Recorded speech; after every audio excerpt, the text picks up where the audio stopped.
Welcome to only IAS. आज है 20 अगस्त 2020। तो आइए स्टार्ट करते हैं आज के करंट अफेयर्स एमसीक्यूज़ और देख लेते हैं अपना पहला क्वेश्चन, जो कि नेशनल डिजिटल हेल्थ मिशन के बारे में है। आपसे पूछा ये गया है कि निम्नलिखित में से कौन सा इसका इम्पॉर्टेंट बिल्डिंग ब्लॉक है या फिर डिजिटल सिस्टम है इस मिशन का। आपके पास पॉइंटर्स हैं: health facility registry, health ID, DG recruitment of health professionals, personal health records. बताइए इस मिशन में कौन सी चीज़ें हैं और कौन सी नहीं है, मतलब इन चारों में से कौन सा इस मिशन का पार्ट है और कौन सा नहीं है।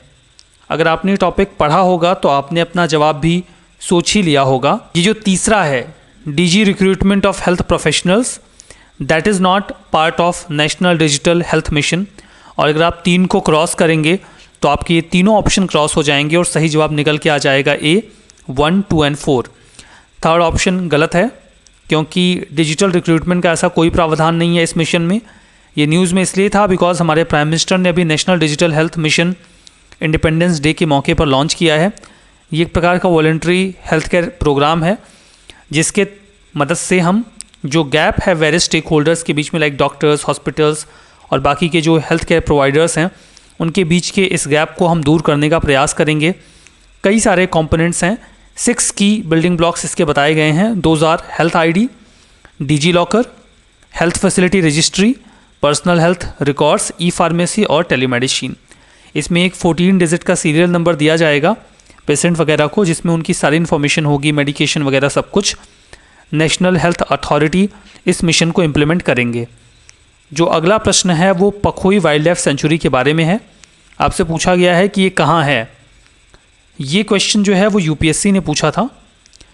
आप इसकी मदद से ये समझ सकते हैं कि किसी national park, wild life sanctuary या टाइगर रिजर्व की जो लोकेशन होती है वो इम्पॉर्टेंट होती है, वो आपसे पूछी जा सकती है। तो बताइए पखोई वाइल्ड लाइफ सेंचुरी कहाँ पर है। अरुणाचल प्रदेश, मणिपुर, मेघालय, नागालैंड आपके ऑप्शंस हैं। सही जवाब ए अरुणाचल प्रदेश है। देखिए कई बार हमारे मन में ये भावना होती है कि जो यूपीएससी ऑप्शंस देती है वो काफ़ी दूर दूर देती है, लेकिन यहाँ पर आप देख सकते हैं 4 के चारों ऑप्शंस जो हैं वो आपको नॉर्थ ईस्टर्न स्टेट्स में से ही दिए गए हैं।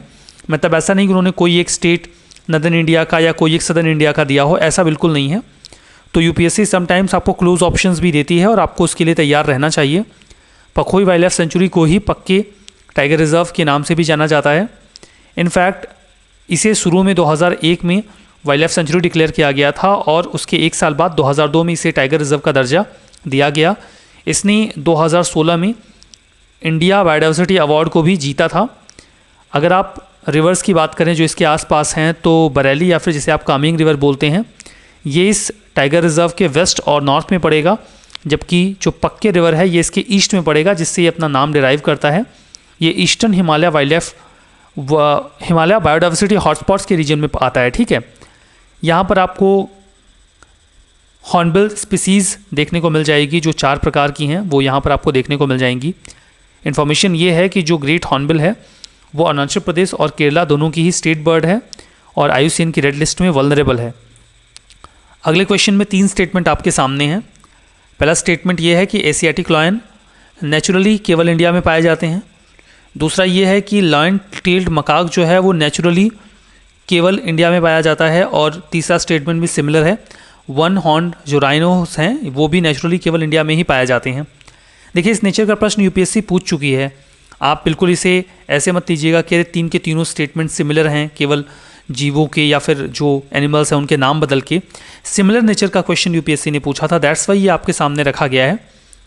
यहाँ पर देखिए हम कोशिश ये करते हैं कि हम उन नेचर के क्वेश्चंस पूछें जो यूपीएससी ने पूछे हैं। यूपीएससी क्वेश्चंस तो रिपीट नहीं करेगी, ऑब्वियस सी बात है, बट नेचर ऑफ क्वेश्चन हमेशा रिपीट होते हैं। मतलब जिस नेचर के क्वेश्चन पूछे जा रहे हैं उस नेचर के क्वेश्चन दोबारा भी पूछे जा सकते हैं। लाइक अगर वो रिपोर्ट्स एंड इंडाइसेस पूछते हैं तो वो लगभग हर साल पूछते हैं। वो अगर किसी वाइल्ड लाइफ सेंचुरी या टाइगर रिजर्व की लोकेशन पूछ रहे हैं, मतलब वो आगे भी पूछ सकते हैं, उसका नहीं पूछेंगे, किसी और का पूछ लेंगे। तो आप उसके लिए तैयार रहिए। तो प्रीवियस ईयर क्वेश्चन सॉल्व करने का ये फ़ायदा होता है। और अगर आप उस पर बेस्ड एमसीक्यूज सॉल्व कर रहे हैं उन्हें बनाते वक्त, या अगर आप जो एमसीक्यूज प्रिपेयर कर रहे हैं, प्रैक्टिस कर रहे हैं, उन्हें बनाते वक्त अगर प्रीवियस ईयर पेपर्स का ध्यान रखा गया है तो वो भी आपके लिए इमेंसली बेनिफिशियल हो जाते हैं। तो सही जवाब अपना बताइए, कौन सा स्टेटमेंट यहाँ पर करेक्ट है। अगर आपने अपना सही जवाब सोच लिया हो तो यहाँ पर पहला और दूसरा स्टेटमेंट तो करेक्ट है, लेकिन तीसरा इनकरेक्ट है। यहाँ पर एशियाटिक लॉयन और लॉयन टेल मकाक ये तो नेचुरली केवल इंडिया में पाए जाते हैं, लेकिन वन हॉर्न राइनोज के साथ ऐसा नहीं है। ये तीन के तीनों ही जीव न्यूज़पेपर में रहे हैं, दैट्स वाई ये क्वेश्चन आपसे पूछा गया है। देखिए, जो वन हॉर्न राइनोज हैं, इन्हें ग्रेट इंडियन राइनोज भी कहा जाता है, ये इंडियन सब कॉन्टिनेंट में पाए जाते हैं। और जो इंडियन सब कॉन्टिनेंट है, अगर आप इसे पॉलिटिकली देखेंगे तो यहाँ पर आपको बांग्लादेश, भूटान, नेपाल, मालदीव्स, नेपाल, पाकिस्तान और श्रीलंका ये सभी मिल जाएंगे, ठीक है। तो मतलब ये केवल इंडिया में तो नहीं पाया जाता। एशियाटिक लायन न्यूज़ में इसलिए था क्योंकि हमारे प्राइम मिनिस्टर ने भी ये बोला कि हम होलिस्टिक मैनर में जो एशियाटिक लायन हैं उन्हें प्रोजेक्ट लायन के तहत नेचुरल हैबिटेट में कंजर्व करेंगे। वन हॉर्न राइनो न्यूज़ में था क्योंकि 100 एनिमल्स जो हैं, जिसमें 10 वन हॉर्न राइनोज भी रहे, वो काजीरंगा रिजर्व में जो फ्लड आया उसमें मारे गए।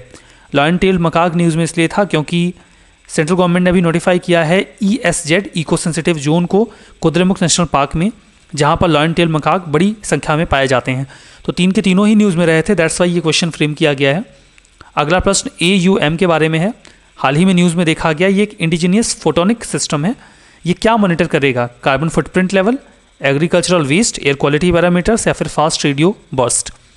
सही जवाब अगर आपने सोच लिया हो तो C इसका करेक्ट आंसर है। एयर क्वालिटी पैरामीटर्स को ये मॉनिटर करेगा। ये न्यूज़ में रहा क्योंकि department of science and tech ने अभी air unique quality monitoring AUM photonic system को रिवील किया है। देखिए, ये एक प्रकार का इंडिजीनियस फोटोनिक सिस्टम है जो कि रियल टाइम रिमोट मॉनिटरिंग करेगा एयर क्वालिटी पैरामीटर्स पे। अब आपको अगर ये समझ में ना आ रहा हो कि ये फोटोनिक सिस्टम क्या होते हैं, तो देखिए, जो फोटोनिक सिस्टम होता है वो फोटॉन्स का इस्तेमाल करता है, बिल्कुल उसी तरीके से जैसे एक इलेक्ट्रॉनिक आइटम इलेक्ट्रॉन्स का इस्तेमाल करता है। जो फोटॉन्स होते हैं वो सबसे बेसिक एलिमेंट होता है जो लाइट में पाया जाता है। हर प्रकार की लाइट जो होती है वो फोटॉन से मिलकर ही बनी होती है, और जो फोटॉन्स होते हैं एक प्रकार के इलेक्ट्रोमैग्नेटिक एनर्जी का एक पैकेट होता है, आप ऐसे कह सकते हैं। देखिए, ये जो फोटोनिक सिस्टम है AUM, ये आइडेंटिफाई करेगा, क्लासीफाई कर लेगा, क्वांटिफाई कर लेगा पोल्यूटेंट्स को, कि हवा में किस प्रकार के कितने जो पोल्यूटेंट्स हैं वो अवेलेबल हैं। ये पोर्टेबल है, कॉम्पैक्ट है और लो पावर्ड है, कम बिजली खाता है, आसानी से इस्तेमाल किया जा सकता है। ये सभी प्रकार के गैसेस की इन्फॉर्मेशन हमारे लिए अवेलेबल करवा देगा कि कौन सा पोल्यूशन का लेवल क्या है, कौन कौन सी गैसेस वहाँ पर हैं, ठीक है। तो ये एयर क्वालिटी पैरामीटर्स को जज करेगा कि एयर की क्वालिटी कैसी है। जो अगला प्रश्न है वो नेहरू युवा केंद्र संगठन के बारे में है। पहला स्टेटमेंट ये है कि एक ऑटोनोमस ऑर्गेनाइजेशन है ministry of skill development and entrepreneurship के अंडर में। दूसरा ये है कि इसका उद्देश्य रूरल यूथ को एवेन्यू प्रोवाइड करवाना है ताकि वो नेशन बिल्डिंग में कोऑपरेट कर सकें, उन्हें अपॉर्चुनिटीज़ मिल सकें ताकि वो अपनी पर्सनैलिटी एंड स्किल को डेवलप कर सकें। तो बताइए कौन सा स्टेटमेंट यहाँ पर करेक्ट है, कौन सा इनकरेक्ट है। सही जवाब केवल 2 है। अब एक यंगस्टर क्या करेगा, वो अपनी पर्सनालिटी और स्किल को तो डेवलप करेगा ना, लेकिन मिनिस्ट्री आ जाए तो कॉन्शियस हो जाइए, यंगस्टर्स के लिए एक स्पेसिफाइड मिनिस्ट्री है, तो बहुत अनयूजुअल होगा कि यंगस्टर्स का कोई एक ऑर्गेनाइजेशन है वो किसी अन्य मिनिस्ट्री के अंतर्गत वर्क कर रहा है। पहला स्टेटमेंट इनकरेक्ट इसीलिए है बिकॉज ये जो संगठन है ministry of youth affairs and sports के अंतर्गत आता है। न्यूज़ में इसलिए रहा because union minister of youth and sports ने अभी नेशन वाइड इनिशिएटिव लॉन्च किया है फिट इंडिया यूथ क्लब। अभी जो फिट इंडिया यूथ क्लब है ये क्लब है एक प्रकार का जो कि हर ब्लॉक में इंडिया के इस्टेब्लिश किया जाएगा, और इसे इस्टेब्लिश करने की जो जिम्मेदारी है वो नेहरू युवा केंद्र संगठन के वॉलंटियर्स को दी गई है। तो इसीलिए ये जो ऑर्गेनाइजेशन है ये न्यूज़ में रहा है। इसे पहले नेहरू युवा केंद्र के रूप में इस्टेब्लिश किया गया था 1972 में। 1987 में जब राजीव जी की सरकार आती है तो इसका नाम बदल के नेहरू युवा केंद्र संगठन रख दिया गया। ये largest unique grass root level का यूथ ऑर्गेनाइजेशन है जो कि पूरी दुनिया में आप कह सकते हैं इतने बेसिक लेवल पे ऐसा कोई ऑर्गेनाइजेशन नहीं बनाया गया है। ये वॉलंटरिज्म के प्रिंसिपल पे वर्क करता है, सेल्फ हेल्प और कम्युनिटी पार्टिसिपेशन के बेसिस पे। अगला प्रश्न IHFC के बारे में है, हाल ही में न्यूज़ में देखा गया। ये किस एरिया में रिसर्च परफॉर्म करेगा ये आपसे पूछा गया है। ऑप्शन है understanding of life and animals, heredity studies यानी कि वंशानुगत जो जानकारियाँ हैं उनके बारे में, इंटरनेट ऑफ थिंग्स या फिर कोलैबोरेटिव रोबोटिक्स। सही जवाब अगर आपने सोच लिया हो तो इसका सही जवाब D है। ये कोलैबोरेटिव रोबोटिक्स के फील्ड में रिसर्च वगैरह परफॉर्म करेगा। अब अगर आपके मन में आ रहा हो कि ये कोलैबोरेटिव रोबोटिक्स क्या होता है, देखिए जब इंसान और रोबोट्स मिलकर काम करते हैं तो उसे कोलैबोरेटिव रोबोटिक्स कहा जाता है। अब एक साथ काम करने का मतलब ये नहीं है कि दोनों हैंडशेक करके या फिर गले मिलकर काम करते हैं, एक सिंगल स्पेस में काम करते हैं, ये मतलब है। मतलब ये एक ऑफिस है या एक हॉल है, यहीं पे रोबोट्स भी काम कर रहे हैं और यहीं पे ह्यूमंस भी काम कर रहे हैं। तो जब ऐसे रोबोट से काम लिया जाता है तो उसे कोलैबोरेटिव रोबोटिक्स कहा जाता है। कई सारे स्पेस ऐसे होते हैं जहाँ पर केवल रोबोट्स ही काम करते हैं, तो वो अलग सिस्टम हो जाता है। Department of science and tech ने अभी 170 करोड़ IIT दिल्ली को सैंक्शन किया है ताकि वो कोलैबोरेटिव रोबोटिक्स के फील्ड में इनोवेशन करें। उन्हें medical robotics, agriculture, disaster management, defence, smart manufacturing, इन सभी फील्ड्स में ऐसे रोबोट्स डेवलप करने के लिए कहा गया है जो इंसानों के साथ मिलकर काम कर सकें। इसे आई हब फाउंडेशन ऑफ फॉर कोबोटिक्स, देखिए जब कोलैबोरेटिव रोबोटिक्स को शॉर्ट फॉर्म में कोबोटिक्स कहा जाता है, जो IHFC है वो रिसर्च परफॉर्म करेगा इसी एरिया में। इसका उद्देश्य होगा कैसे टेक्नोलॉजीज़ को डेवलप किया जाए जो इंसानों के साथ काम करने में कंफर्टेबल हों और बेहतर तरीके से प्रिसिशन के साथ काम कर सकें। जो अगला प्रश्न है वो cooling emission and policy synthesis के बारे में है। इस रिपोर्ट को, मतलब ये एक रिपोर्ट है अभी इसके ऊपर आई है, cooling emission and policy synthesis के ऊपर। इस रिपोर्ट को किसने मिलकर रिलीज़ किया है ये आपसे पूछा गया है। कौन कौन सी बॉडीज़ इसमें इन्वॉल्व हैं रिसर्च में, रिपोर्ट में? तो UNEP, IEA international energy agency और IRENA यानी कि इंटरनेशनल रिन्यूएबल एनर्जी एजेंसी। बताइए कौन सा ऑप्शन करेक्ट है? 1 2 2 3, 1 3 एंड 1 2 3। अगर आप अपना जवाब सोच चुके हो तो बात करते हैं। देखिए आप थोड़ा सा वर्ड्स पे जाते हैं तो आपको अंदाज़ा मिल जाता है। कूलिंग एमिशन, कूलिंग और एमिशन ये दो वर्ड्स हैं। कूलिंग किससे होती है? AC से हो जाती है और रेफ्रिजरेटर्स से हो जाती है, और भी कई सारे इक्विपमेंट्स हैं जो कूलिंग करते हैं। एमिशन, जब वो कूलिंग करते हैं तो उससे एमिशन भी निकलता है, ठीक है। तो कूलिंग के ज़रिए एमिशन की बात हो रही है। अब यहाँ पर अगर आप थोड़ा सा कोरिलेट करने की कोशिश करेंगे तो कूलिंग से अगर एमिशन हो रहा है तो यहाँ पर रीन्यूएबल एनर्जी का कोई काम है क्या? आप जो AC है उसे बिजली से चलाइए या फिर सोलर एनर्जी से, वो तो एमिशन वही करेगा। तो मतलब यहाँ पे रीन्यूएबल एनर्जी का कोई काम है नहीं अगर हम कूलिंग के एमिशन की बात कर रहे हैं तो आप ये तीसरा क्रॉस कर सकते हैं। तीसरा आप जैसे ही क्रॉस करेंगे आपका आंसर डिराइव हो जाएगा। एलिमिनेशन में आपका आंसर निकल के आएगा 1 and 2 ओनली, मतलब ये दोनों करेक्ट आ जाएंगे। न्यूज़ में इसलिए था क्योंकि UNEP और IEA ने मिलकर एक रिपोर्ट पब्लिश किया है cooling emission and policy synthesis के नाम पे। इसमें उन्होंने ये कहा कि 2050 तक हमें 14 बिलियन कूलिंग अप्लायंसेस की आवश्यकता पड़ेगी। अभी जो अप्लायंसेस यूज़ में हैं उनकी संख्या 3.6 बिलियन है, जैसे कि AC वगैरह, रेफ्रिजरेटर वगैरह, ठीक है। तो उसी के बारे में इसमें बात की गई है। जो अगला प्रश्न है वो इसरो के बारे में है। इसरो ने अभी एक क्रेटर को नाम दिया है साराभाई क्रेटर, और आपको बताना है कि ये जो क्रेटर है वो कहाँ पर है। मून, वीनस, सीरस या फिर बेनू एस्ट्रॉइड, कहाँ पर है ये क्रेटर जिसे नाम अभी साराभाई क्रेटर दिया गया है। अब थोड़ा चलिए, अगर आप जवाब सोच चुके हो फिर बात करेंगे। अगर आपने जवाब सोच लिया तो थोड़ा कॉमन सेंस लगाते हैं। देखिए आप किसी को नाम कब देते हैं? जब वो चीज़ आपकी अपनी हो। आपके पड़ोस में किसी को बच्चा हुआ हो तो आप उछल के वहाँ उनका नाम रखने तो नहीं चले जाएंगे ना कि बच्चे का नाम मैं रखूँगा, ऐसा तो नहीं होता। जिसका बच्चा होगा वही नाम रखेगा ना। बिल्कुल ऐसा ही लगभग हर जगह होता है। अगर किसी क्रेटर या फिर किसी सेलेस्टियल बॉडी को कोई नाम कोई देश दे रहा है तो वो तभी देता है जब उसने उस बारे में कुछ किया हो, आपने उस चीज़ के बारे में कुछ जानकारी इकट्ठा की हो, उसे खोजा हो या उसकी कोई पिक्चर क्लिक की हो, तभी आप उसे नाम देते हैं। मतलब अगर ऐसा कोई क्रेटर है तो उस क्रेटर का हमने कुछ तो किया होगा, या तो हमने उसे खोजा होगा या उसकी पिक्चर क्लिक की होगी या फिर उसके बारे में कोई जानकारी इकट्ठा की होगी, तभी तो हम उसे नाम देंगे ना। अनायास तो नाम दे नहीं देंगे। अब देखिए अगर आपने इतनी बात समझ ली तो आप बड़ी आसानी से सोच सकते हैं कि जवाब क्या होना चाहिए। स्पेस में हमारे अभी तक कितने मिशन गए हैं जहाँ पर हमने रोवर या फिर ऑर्बिटर भेजा हो, ठीक है। तो आपको इतना तो पता ही है कि हमारे अभी तक केवल 2 ही जगहों पर मिशन गए हैं, एक मून पे और एक मार्स पे। मार्स यहाँ पर ऑप्शन में है नहीं। ऑप्शन में क्या है? मून ही तो है ना। वीनस, सीरस या बेनू एस्ट्रॉइड पे तुम्हारा कोई मिशन गया नहीं है। मतलब हमने पर्सनली तो वहाँ कुछ किया नहीं होगा, नासा ने कुछ किया होगा तो वो नाम रखेंगे, हम तो रखेंगे नहीं। तो मतलब हम अगर कुछ यहाँ पे खोज सकते हैं तो मून पे ही खोज सकते हैं, तो मून ही हमारा ऑप्शन होगा। ये क्रेटर मून पर है। कॉमन सेंस लगाने की बात कर रहा हूँ। एलिमिनेशन केवल 1 2 3 वाले ऑप्शंस में नहीं लगता। ये जो 1 लाइनर क्वेश्चन होते हैं यहाँ पर भी आप बड़ा अच्छा खासा कॉमन सेंस लगा के अपना ऑप्शन एलिमिनेट कर सकते हैं। तो मून सही जवाब है। सिर्फ अंडरस्टैंडिंग का खेल है।